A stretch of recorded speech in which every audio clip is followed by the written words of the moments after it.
Ekonene. So last week kuna vile Peter Ndegwa alikuwa kwa JKL na kabaki ameulizwa juu ya story za internet shutdown during the Gen Z protests.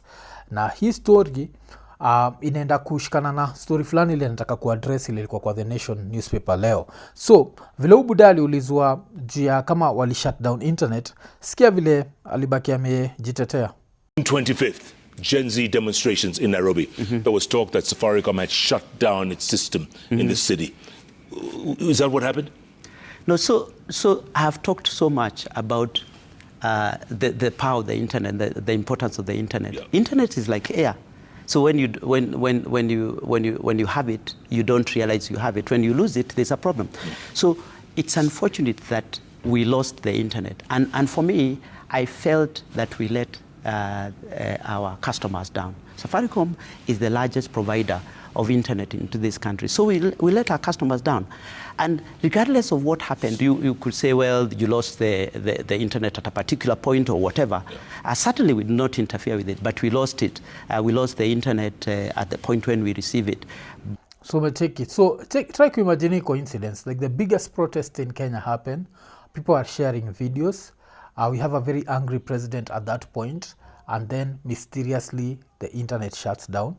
The reason why this was such a pivotal moment in Kenya's history is the fact that in 2027 this might be the tactic that might be used. Because don't forget, the more that technology advances, the more that it becomes harder and harder to rig elections. Najua hivyo. It's just a matter of time itakuwa impossible, because you start with paper. Then you'll deal with paper for as long as possible. Itakuwa like, before you know it, sasa tunaidu like the way we are supposed to do it. Na history za kusema sijui kuna nini haziku work, hiyo yote waga ni nonsense. But now, sasa Ubuda ashaulizwa history, of course he ended up denying. And now nataka kukute to ile article ilibaki imetokea kwa Nation. So Nation, even the headline ya The Nation newspaper ilikuwa how police use phones to track suspects, capture suspects, and then ikaendelea. So what was interesting is wanabonga juu ya vile, of course, according to the law in Kenya, investigative officers require a court order to obtain data on a suspect from a telecommunications firm, but security agents routinely get this information without court orders. So they violate that. But now this article specifically ilikuwa inabonga juu ya Safaricom. Na ikibonga juu ya Safaricom, ikabonga juu ya story ya mabuda. Sikuwa na wajua, but kuna wasee fulani, kuna msee alikuwa anaitwa Samuel Dong na Idri Agri. Walikuwa like South Sudanese activists and vocal critics of the South Sudanese government. Walikuwa naishi Kenya, that's Nairobi, and due to threats on their lives. But on January 3rd and 24th, 2017 respectively, hii ni time ya uhuru, wawili walienda wameabductiwa by unknown persons. Alafu Safaricom wakafikishwa kotini, wakaulizwa ni aje, did you share data yao? Alafu hii article ya Nation inasema Safaricom also released to the court and certified as authentic apparently false data our research has found. Examining Safaricom's disclosure to the courts, we identified 8 calls spanning from 7 p.m. on the evening. Dong disappeared throughout to about 10 a.m. where the base station unique Nini appear fabricated. So acheki, so Safcom from back in the days, na hii sasa ni time ya Bob Collymore, they still used to do this. So this is not something that we can only put on Ndegwa, but we still have to know that Ndegwa lied to us. And how do I look at this? Because there is that idealistic view of the world that I'd have where I'd be like, why is Safaricom violating our rights? Why is Safaricom Nini? But then the other side that I have to look at where we have a president who's bordering on dictatorship. So does Safaricom have any freedom to actually say no to the executive? Because you have to know that shidama countries kama Kenya, we end up with presidents who are bigger than the country, if that makes sense. So we treat them that they are more important than the country. So right now, Safaricom, wakiitishwa hizi data, what they look at, they're like, should we say no to the president? Ama should we disappoint the people? And they'll always disappoint the people, because we also don't have otherwise. People will be like, boycott, M-Pesa, but tuna boycott M-Pesa, tunaenda wapi? How realistic is it? Unakumbuka ile time mse kama Raila alitry kufanya wasiwa boycott. It's impossible. There is no one who, like, we created a monopoly, which was not a good thing, and now the monopoly has us by the nuts, where we need the company more than the company needs us. If that makes sense. Why? Because we can't leave the company. We are stuck with it. So ubuda wacha tusikie vile libonga juu story ya like our information being out there.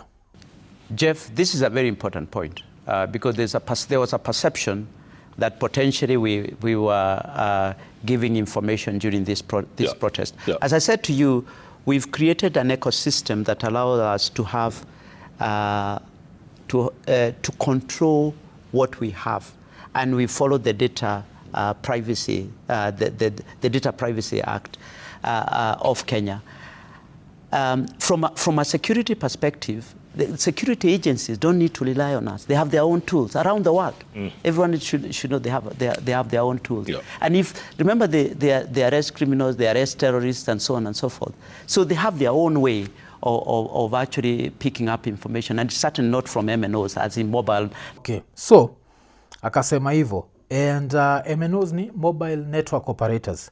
So when he said that, unaweza chukua his word for it, till you come back to hii article ya Nation, alafu baki umepata kuwa there is a way that Safaricom wenyewe wana work with security agencies.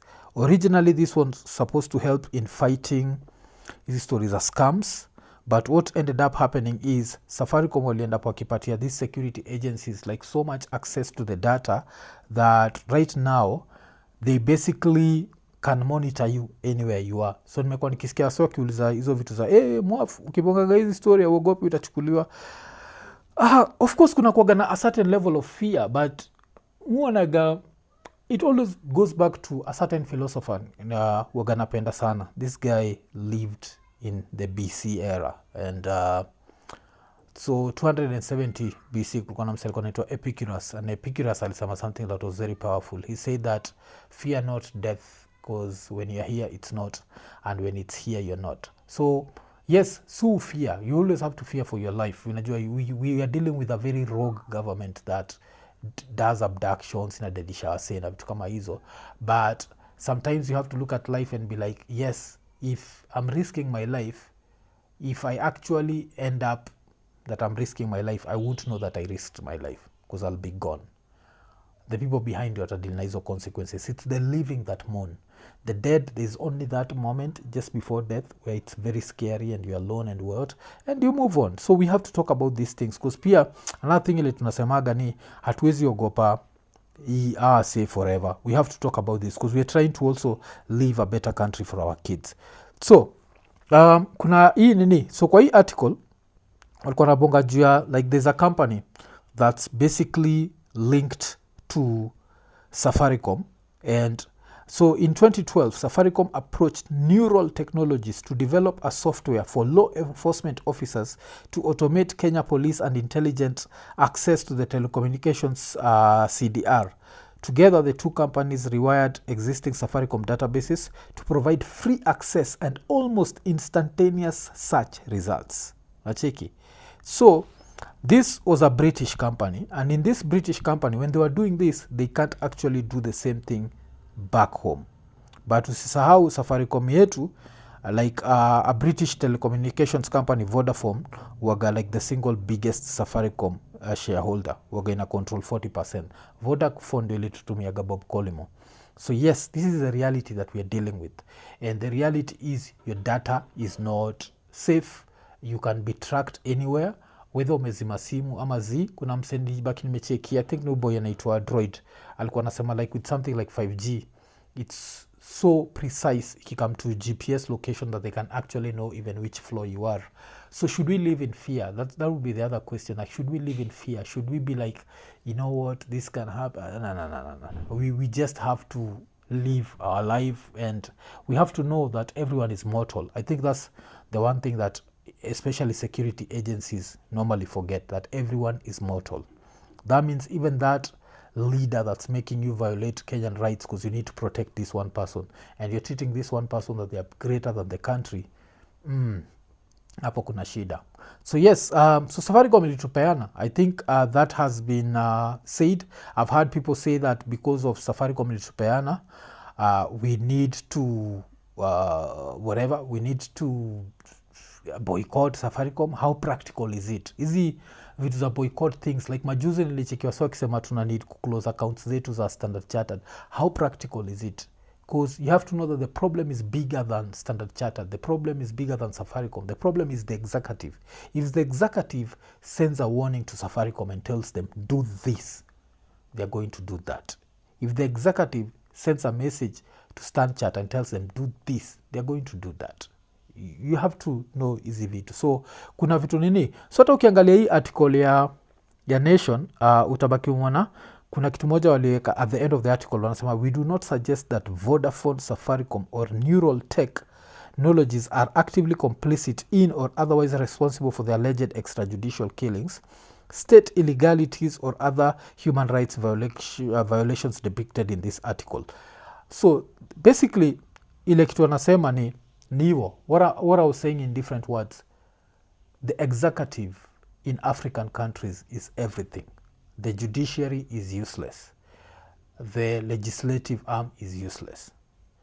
So with that in mind, for a company to survive, it needs to be able to kubembeleza the executive. That's the reason why even Safaricom and this Adani deal, you can look at Safaricom as a company and look at how many times it's made very good decisions. Why do you think it's involved in a 104 billion thing that you 100% sure Safaricom did not want?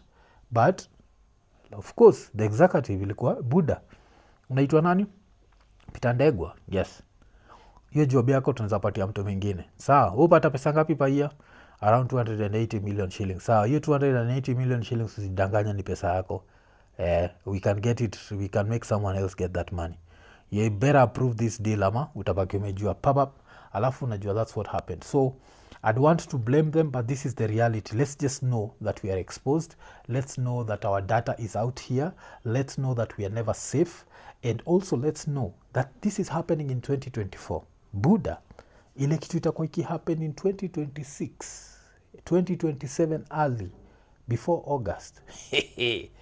Kama saizi tunateta, it's about to get worse.